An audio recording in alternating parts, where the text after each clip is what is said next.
All right, Dave, a Detroit apartment building is condemned tonight, 24 hours after we exposed some dangerous living conditions. No heat, ice caked on the windows, exposed wires, just some of the problems we showed you. Well, tonight, the families who live there are safe and they're warm somewhere else, of course. 7 Action News reporter Jeff Vaughn joins us live now with an update on a story we first broke last night. Jeff? Yeah, Carolyn, about 24 families were brought here to Operation Get Down. This is a city-sponsored warming center. And tonight, they got a warm meal and a warm bed. Getting off a bus provided by DDOT, residents of a West Side apartment building are welcomed into a warm and safe place to stay.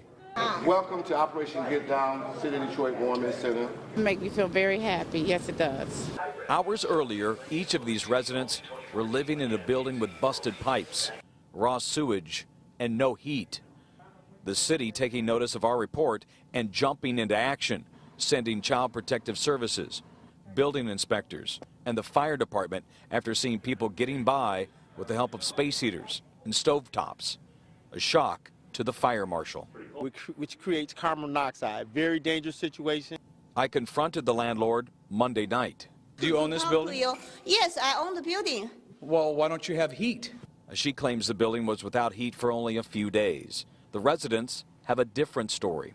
We haven't had any heat for about 3 weeks to a month. This building looks like it needs to be condemned. Early Tuesday afternoon, a condemned notice was placed on the front door by the city.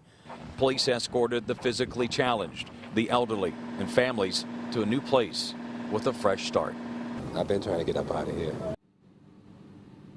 Well, I talked to the landlord tonight. I asked her if she was going to make those necessary repairs. There is a lot to do, of course.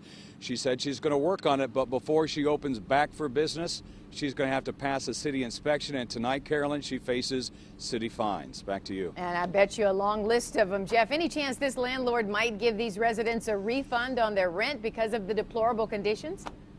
Well, that was a tougher one to get her to answer.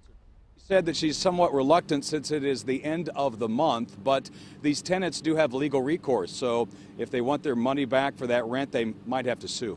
Yeah, and she might get hauled into court, too. All right, thank you so much for your work tonight, Jeff.